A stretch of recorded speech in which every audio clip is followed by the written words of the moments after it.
You are watching the Neuro-Affirming Conversation Hour for outreach and support. The Humanities 101 Foundation welcomes you.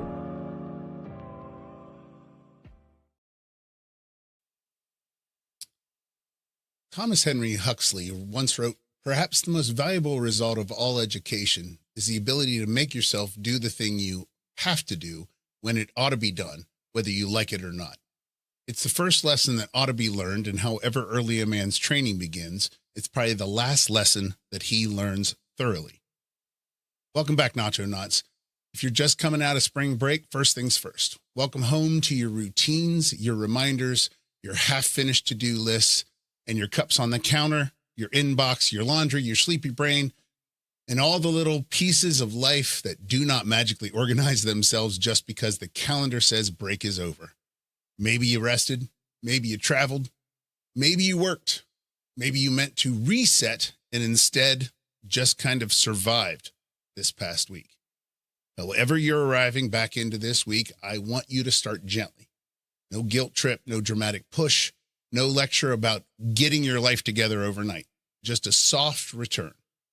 Because when Huxley talks about making yourself do the thing that ought to be done, I don't want to, I don't want to think we have to hear that as a worship for hustle.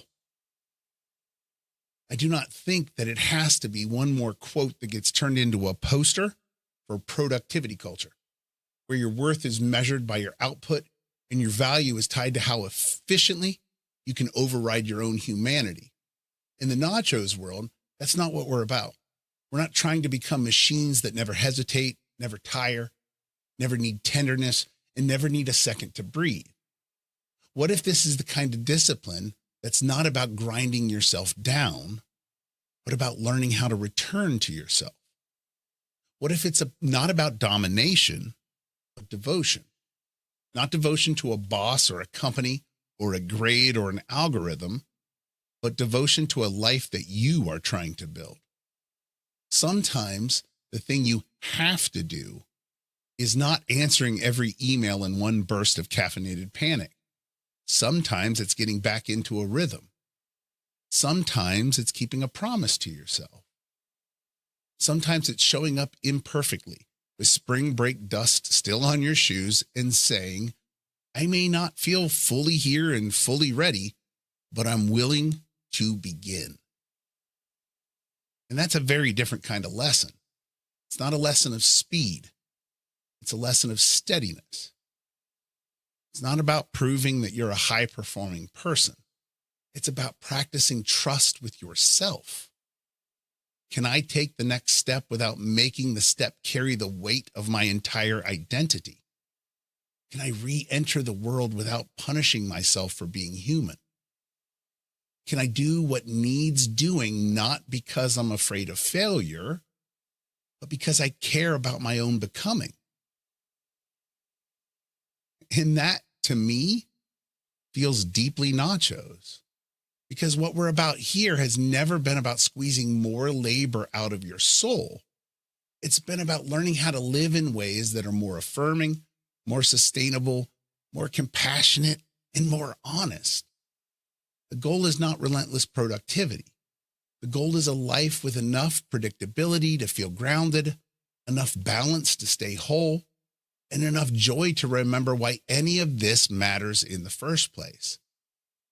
Doing the thing, then, is not about becoming harder. It's about becoming more rooted, more intentional, more gently accountable to the person you're trying to become and trying to care for. So maybe this week isn't about getting back into the grind. Maybe it's about rejoining your life. Maybe it's about finding one small act of return. Open the book, answer the message, wash the dish, show up for the class, take the walk, begin the paragraph. Not because your worth depends on it, but because your life deserves your presence. And of course, part of what makes this moment feel so real is that spring break is not just a pause, it's also a pivot. Because once we come back, the semester starts to reveal itself a little more clearly. What was once something sometime later at another time starts becoming next week, next assignment, next conversation, next deadline. The runway starts to get shorter. The pace changes. And the shape of the semester becomes more visible and sometimes more demanding. And that can bring up a lot. For some of us, it stirs emotion and motivation. For others, it stirs fear and dread. And for a lot of us, it stirs both at once.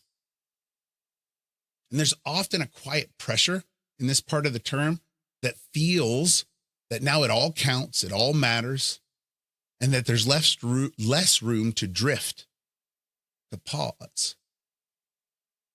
And while that can feel heavy, it can also be clarifying, because the second half of the semester is rarely about being perfect. More often, it's about learning how to stay in relationship with your responsibilities without losing the relationship with yourself. So as we move into the remainder of the semester, maybe the question is not, how do I suddenly become a brand new person? Maybe the question is, how do I move forward in a way that is more honest, humane, and sustainable? What matters now is not dramatic reinvention. What matters is rhythm, steadiness. What matters is figuring out how to meet what is coming with enough courage to stay engaged, enough flexibility to adapt, and enough self-respect not to abandon yourself in the process. Because there's so much ahead. There's projects, papers, tests, presentations, moments of confidence, moments of doubt, days where things click, and days where everything feels harder than it should be. There'll be opportunities to grow, to stumble, to recalibrate, and even to surprise yourself. And that's part of education too. Not just mastering content, but learning how to keep showing up through the uneven middle, through the busy stretch, through the part where endurance starts to matter as much as enthusiasm. And as we look ahead to the rest of the semester, I want to name something important about where we're going together. We're not just moving into more work. We're moving into a set of readings that asks us to look more carefully at the world we move through every day, especially the world of education itself. Because we're going to spend the rest of the semester with a text that asks hard and necessary questions about who gets welcomed into these academic spaces, who gets left in the margins, and what kind of bodies and minds our institutions have too often been built around. As the introduction to this book, Academic Ableism, right? The book that's in the Google Classroom makes clear, higher education has often imagined itself through images of steep steps, gates, and separation spaces like ivory towers that do not simply look impressive, but quietly send messages about who belongs and who doesn't. This is part of why this text matters so much for us right now. As we come back from break and begin to think about the remainder of the semester, we're also being invited to think about the structure of school itself. And not just assignments or calendars or your individual stress level, but the deeper design of education. The introduction of this book reminds us that disability has too often been treated by higher education as a problem to be solved rather than a source of knowledge, perspective, or critical insight. It asks us to consider the university not as a place of learning, but as a space shaped by assumptions about ability, worth, access, and even normalcy. For the rest of the semester, we're going to be reading chapters on the ivory tower, the retrofit, universal design, and disability on campus as shown in film. In other words, we're going to be thinking about education from several angles at once.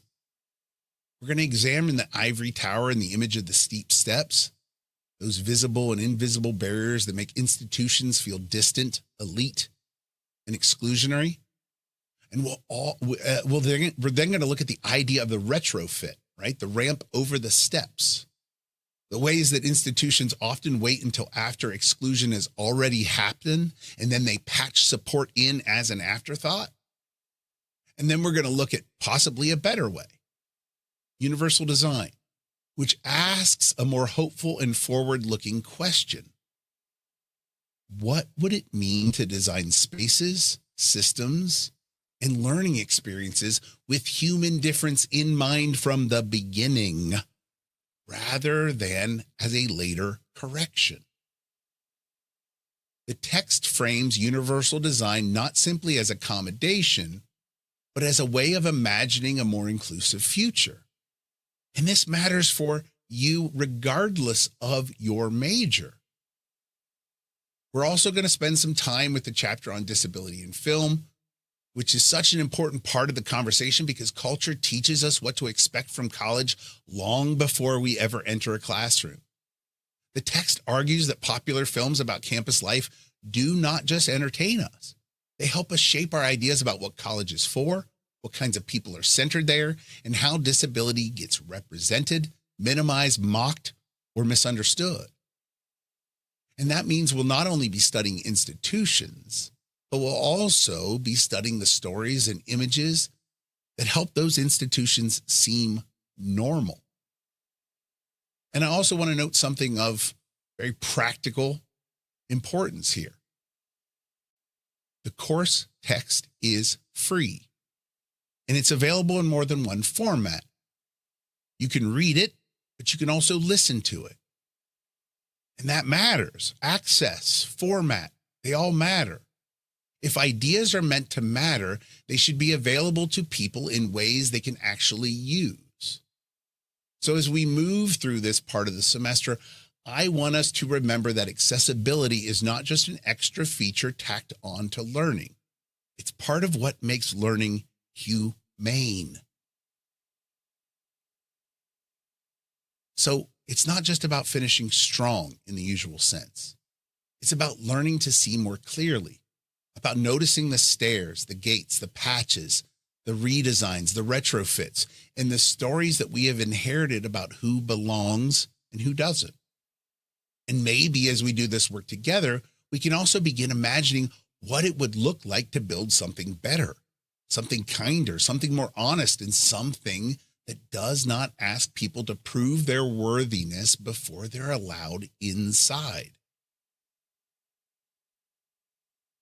So I want to point towards the final project with this in mind, because this project is a natural extension of that idea, of that reading, and of what we're going to be discussing in this class.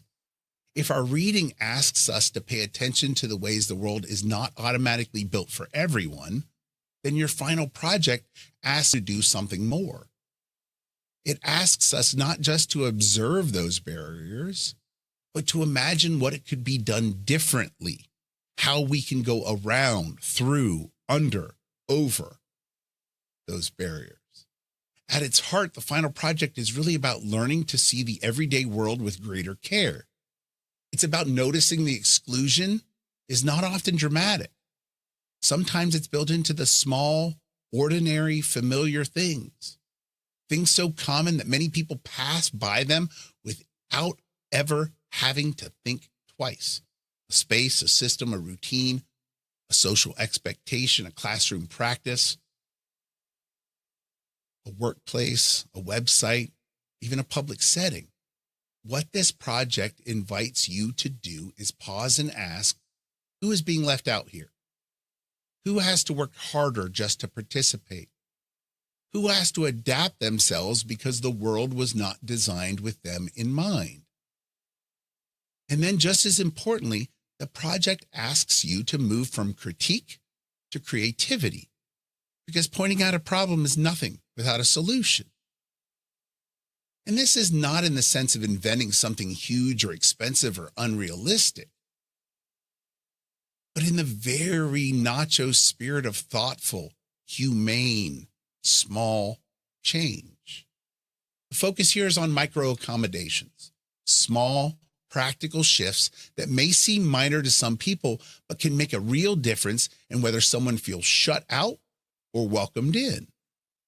The point is not to solve every problem in the world in one assignment.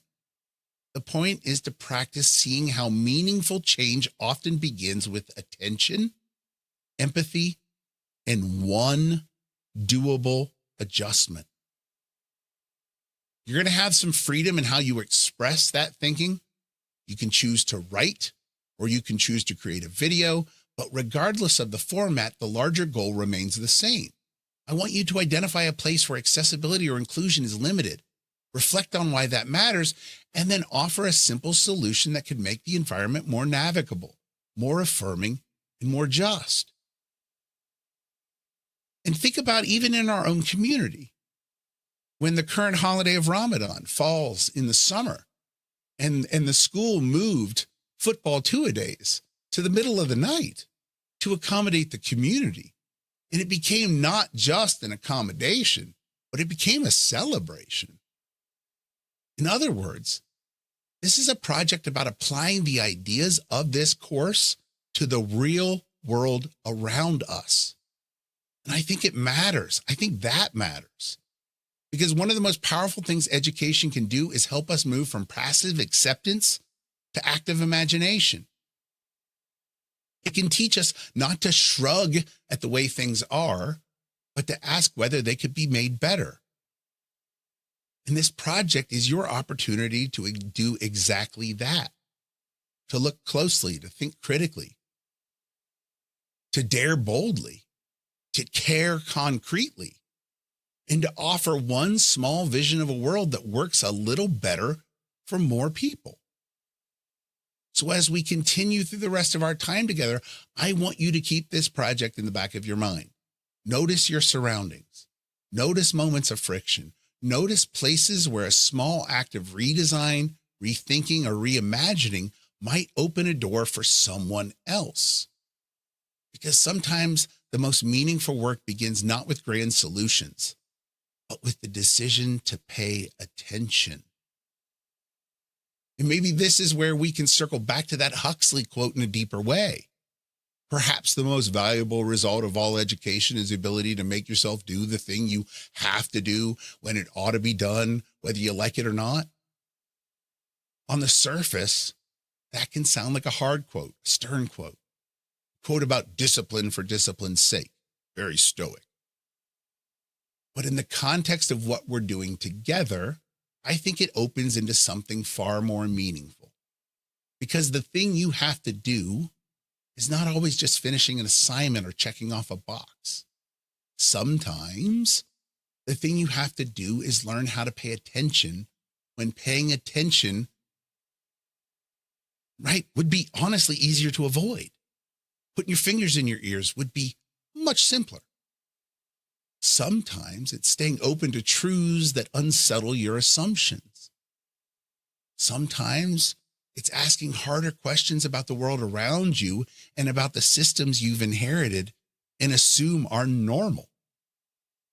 Sometimes it's choosing not to look away from barriers that others live with every day simply because those barriers are inconvenient for us to notice.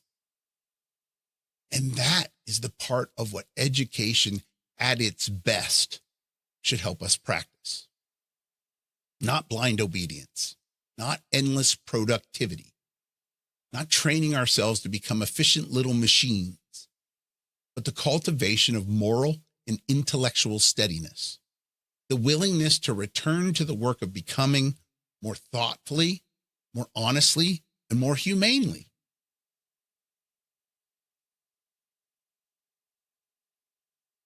The willingness to keep growing even when growth asks something of us.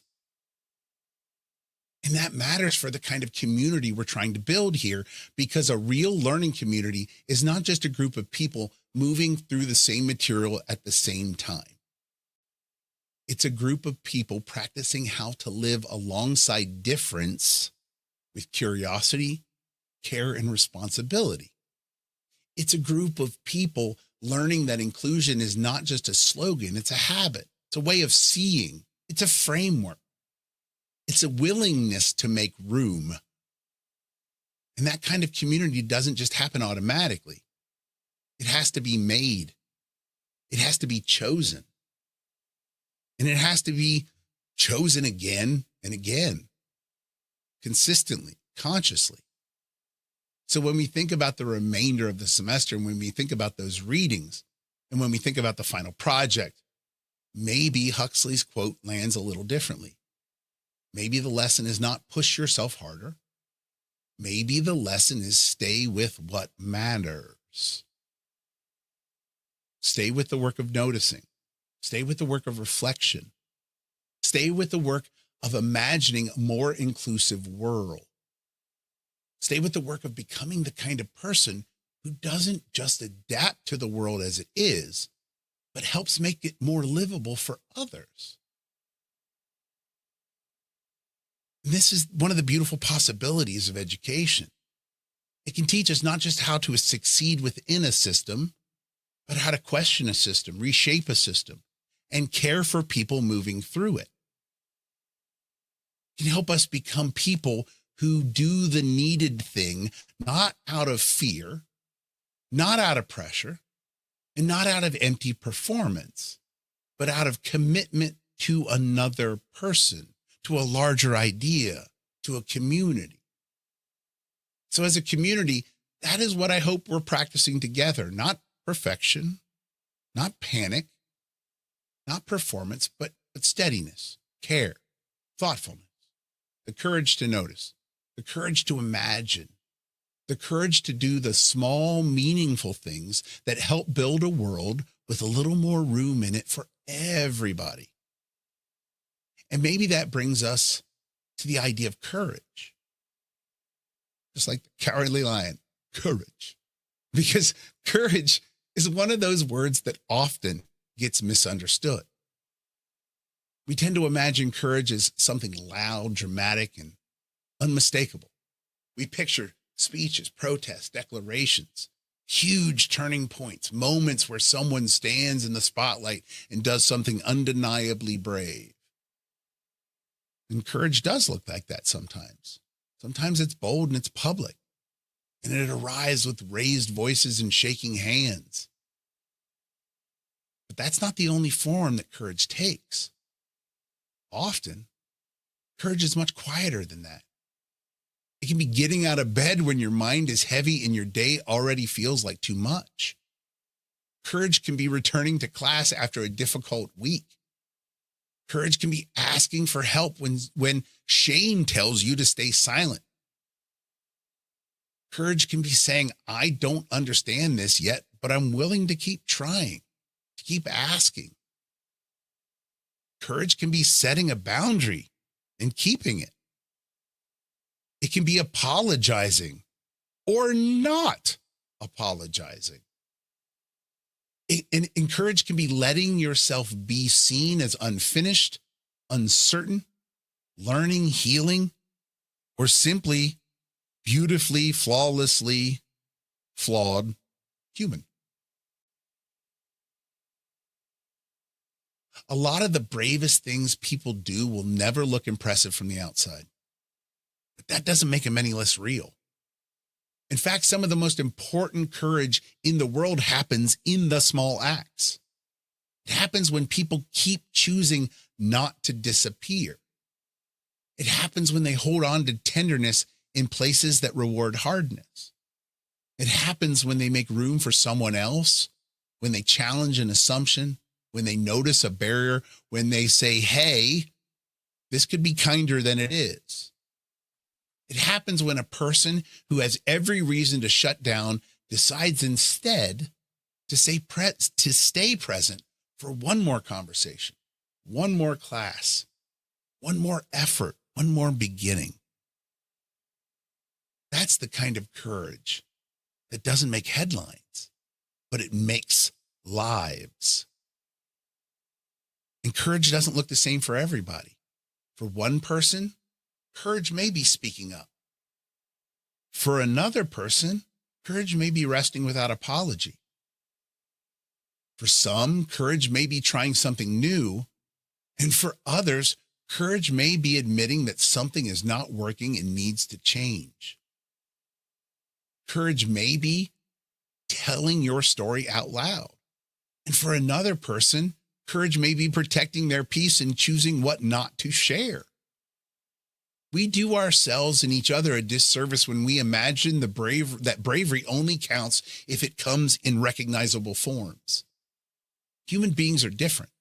Our stories are different. Our burdens are different. So, of course, our courage will look different too.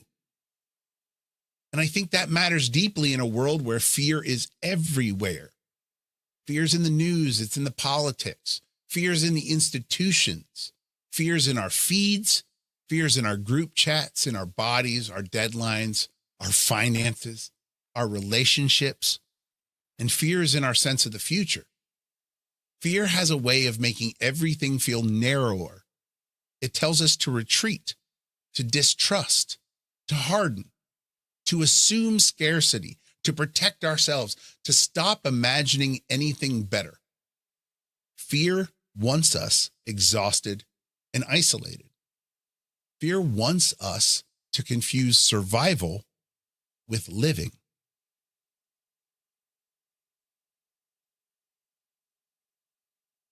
But courage, even small courage, interrupts that, stops it. Courage opens a little space. It says, I don't have to let fear make every decision for me. Courage says, I can still choose curiosity. I can still choose care, honesty. I can still choose to notice the person next to me and respond to that person. And courage doesn't always erase fear. Most of the time, it can't erase fear. Courage often walks right alongside of it. It simply refuses to hand fear the steering wheel. So maybe part of what we're being invited into as people and as a community is not the fantasy of becoming fearless. That's stupid. Maybe it's something gentler and truer than that. It's the practice of becoming brave in the ways available to us.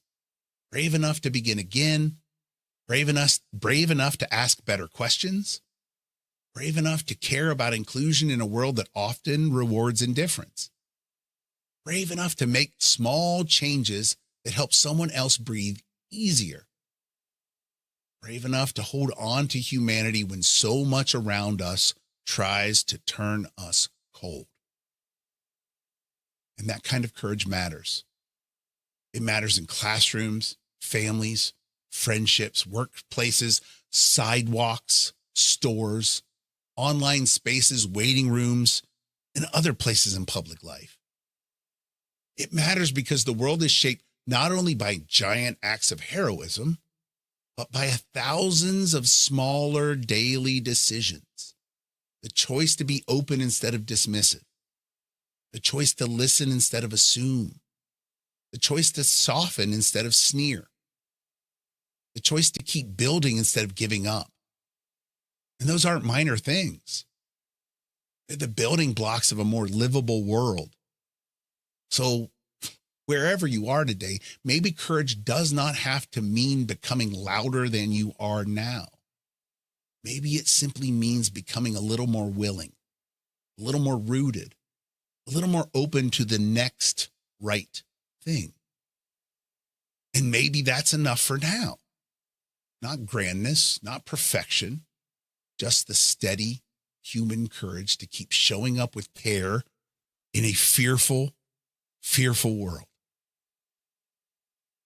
So with all that in mind, I want to open this up to you, Nacho Knots, because courage is not just an abstract idea.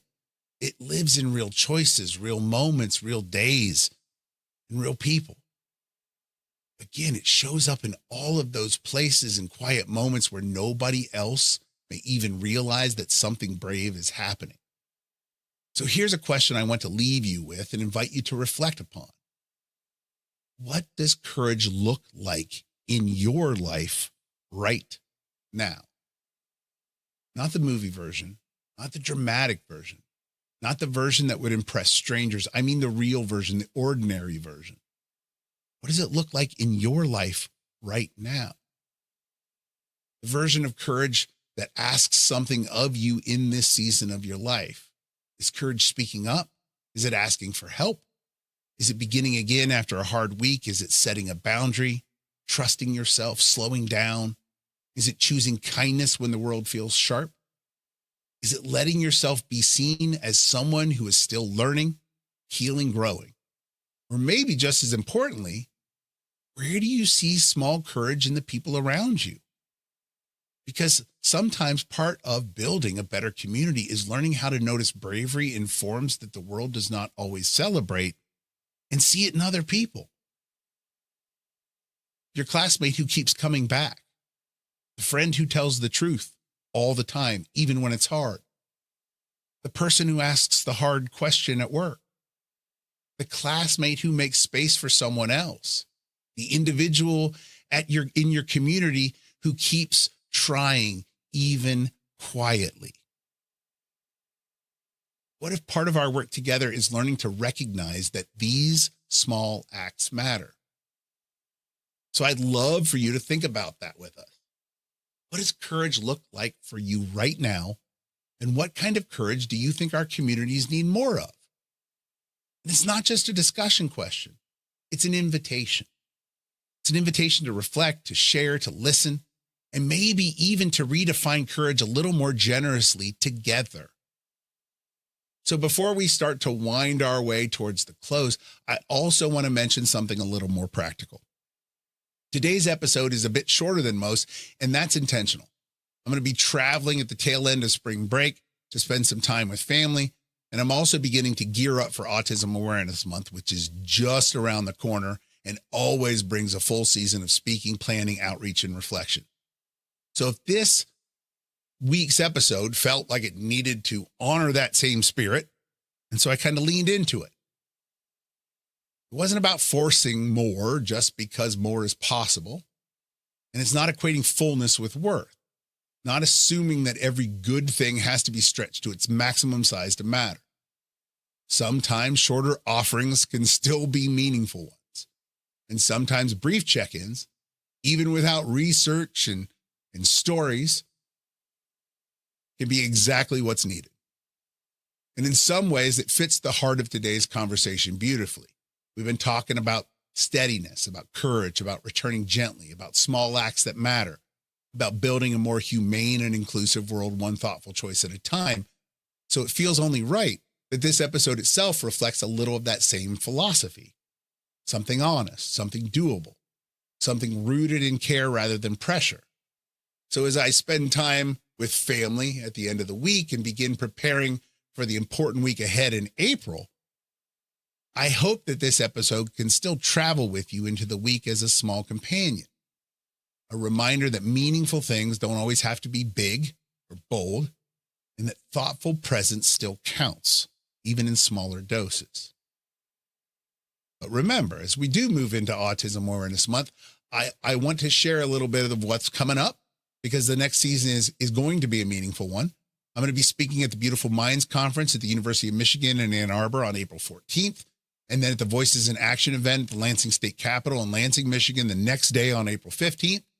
We also have a lot of lunch and learns and private events coming up in April, conversations that are part of this broader effort to keep building understanding, connection, and practical support around autism and neurodivergence. And I want to say this clearly because sometimes people don't realize how much these things matter behind the scenes. If you or your organization, workplace, school, community group, or event space are looking for someone to come speak, facilitate discussions, or offer a neuroaffirming conversation about autism, inclusion, accessibility, or belonging, reach out. These speaking opportunities are not just appearances on a calendar. They're one of the primary ways that we raise money to support the nonprofit and sustain the work we do. The support that helps make all of this possible, even NACHOS. It helps support autism outreach. It helps support community programming. It helps support this conversation. It covers the real costs that come with doing this work. Things like hosting, websites, digital platforms, insurance, and all the practical infrastructure that keeps outreach and support going. And I think it's important to be honest about that. The work is this work and this NACHOS Humanities 101 thing, it's a labor of love. But even that labor of love needs resources to keep moving. And my wife won't let me spend any more of my money. I guess I should say our money. I also want people to know that when you support this work, that support goes directly into programming. We're not using donations to pay salaries. 100% of donations go to outreach, support, and sustaining the kind of work that tries to create more room, more understanding, and more connection in the world. And it matters to me. And it matters to me that this work stays mission-driven, community-centered, and rooted in service, not performance. So if the episode or this project or the broader mission, if it means something to you, there are a few ways you can help, right? You can talk to somebody about inviting me to speak. You can spread the word. You can like, follow, share, pass the conversation along to people who you think might need it. And if you're in a position, you can donate. Because this is how we build something together, not just through one talk or one episode or 1 month of awareness, but through sustained community, through constant conversation, through people showing up, through people sharing what matters, people creating the conditions where education, outreach, and affirmation can keep reaching others. And every bit of that support helps. And speaking of affirmation, help, and support, I want to open up a little avenue for connections here on NACHOS. If you have a question, something you've been wrestling with, something about neuroaffirmation, accommodations at work, burnout, belonging, communication, self-advocacy, or just trying to make sense of your place in a world that doesn't always make room easily for you, you can email us at doc@humanities101.org and just put NACHOS question in the subject line. And let me know what questions you have. I'll give you the best of my ability to give you an answer. And to be clear, I'm not claiming that I have every answer, but what I can offer is our NACHOS perspective, my experience, and my 2 cents for whatever it's worth in the spirit of care, neuroaffirmation, and reflection. But one thing I would love to do is bring some of your questions into future episodes and respond to them here. That way, if something is on your mind, there's a good chance it's on someone else's mind too. And maybe your question can open up a conversation that helps more people feel seen, supported, and a little less alone. And I admit that there's a little bit of old school radio nostalgia in this idea. I kept thinking of Casey Kasem, American Top 40, and those long distance dedications and listener requests. That feeling that somewhere out there across all the static in space and distance, someone was sending a real question or a real feeling into the world and hoping it might connect with another human being. I loved that as a kid, and there's something tender and deeply human in that format.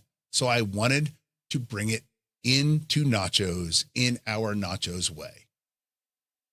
So if you have a question you'd like me to consider, send it along to doc@humanities101.org with NACHOS questions in the subject line.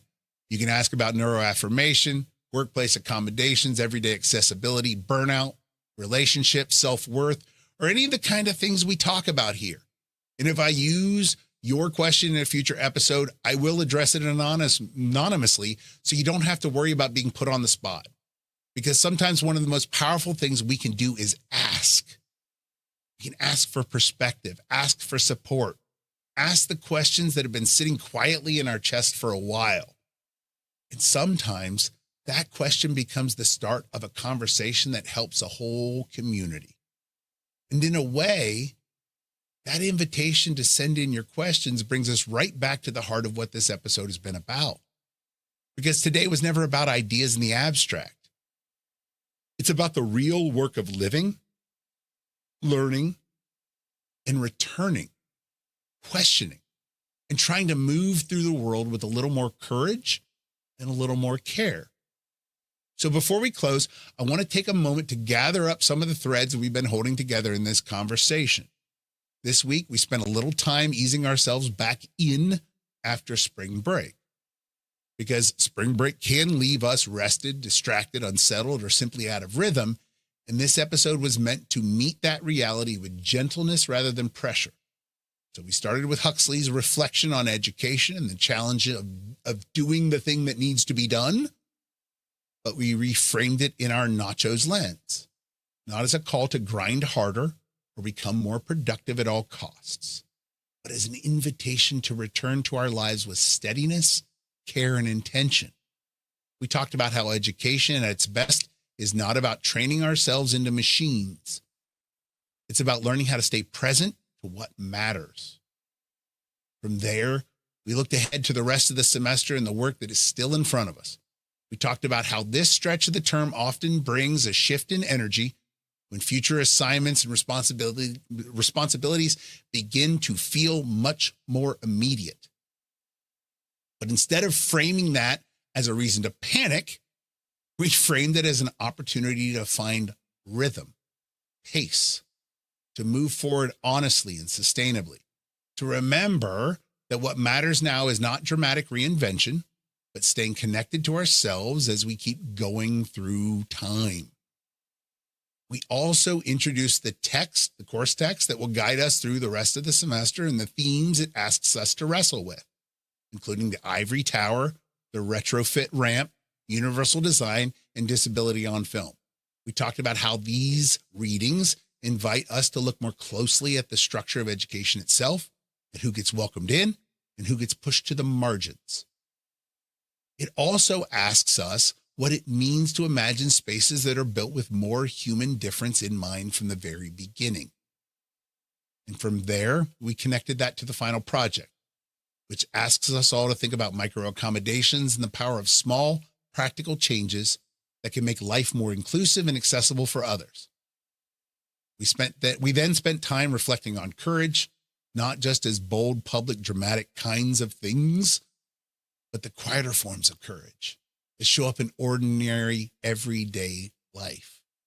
The courage to begin again, the courage to ask for help, the courage to stay open, to keep trying, to be honest, to make room, to care. We talked about how fear is everywhere in our world right now and how courage does not always erase that fear, but it can keep fear from making every decision for us. And we also invited all of you to reflect on what courage looks like in your own lives right now and what kinds of courage our communities might need more of. And then finally, we touched on the season ahead. I shared that the episode was a bit shorter and that I was traveling and getting ready for Autism Awareness Month. And we talked about some of the events coming up, including the Beautiful Minds Conference and Voices in Action that are happening in Lansing. We also opened the door for future connection, whether through speaking engagements, support for nonprofit, or sending in your own NACHOS questions so that this can continue to be a space of shared reflection, affirmation, and community. So in many ways, this episode has really been about returning the semester, returning to our values, returning to our work of building inclusive communities, returning to the quieter forms of courage that help us keep moving in a fearful world. And maybe most of all, returning to one another with a little more gentleness as we do all of this. And with that, Nacho Knots, let's take a breath together, a sip of coffee, a stretch, as we move into our weekly affirmations. And as always, these are not magic words. They're not meant to deny that life is hard or that the world can be overwhelming.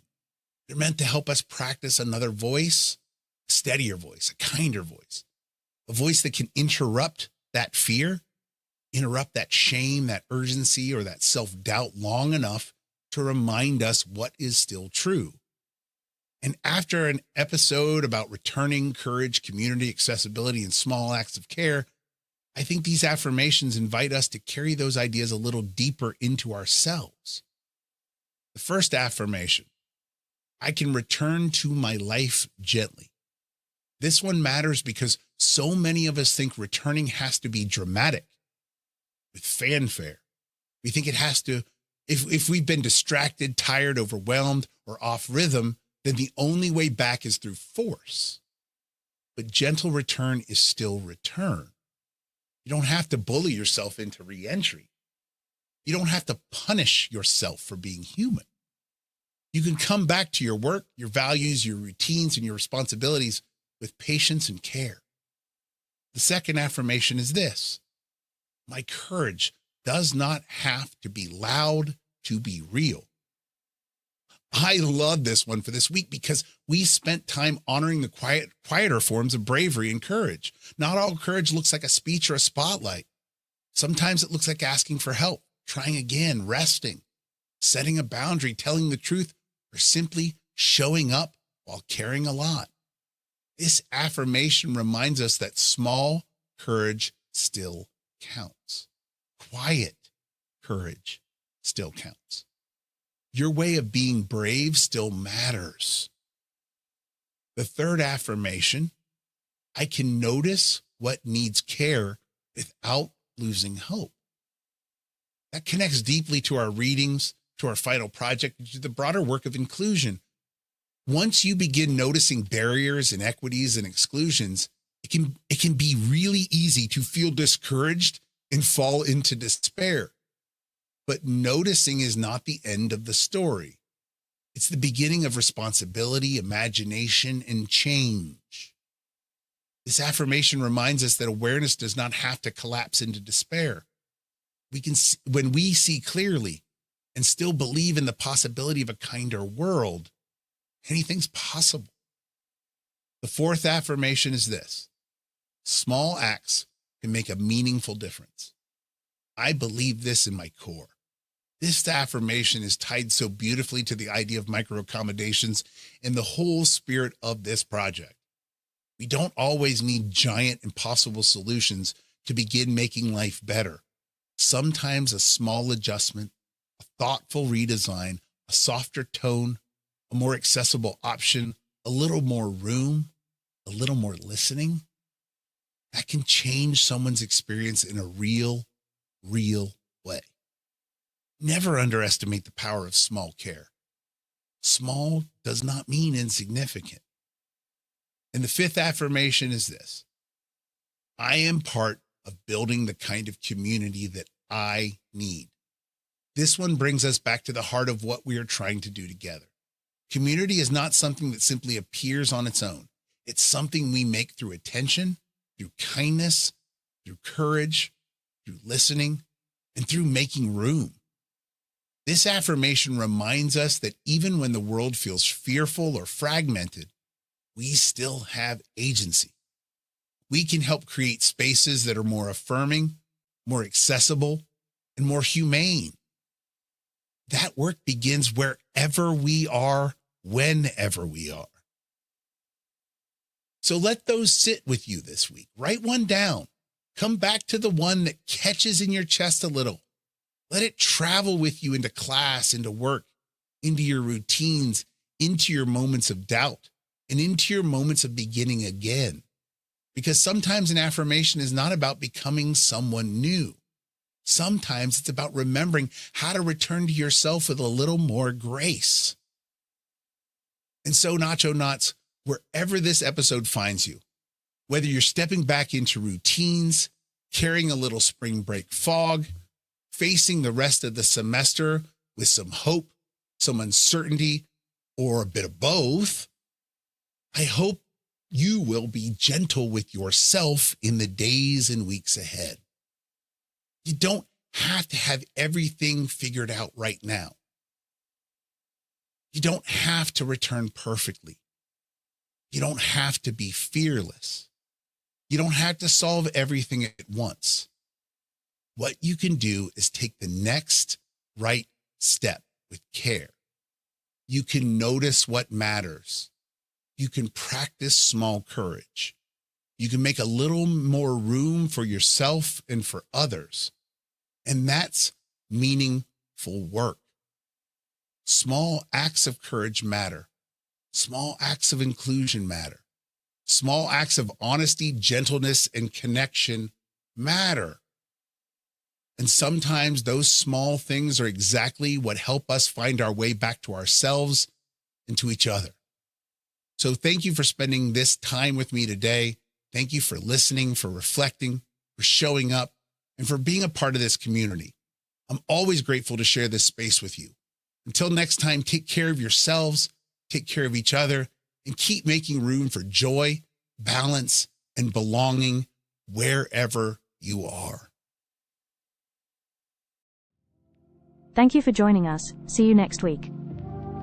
The views and opinions expressed in this video are solely those of the creator and do not reflect the views of any institution, employer, or affiliated organization.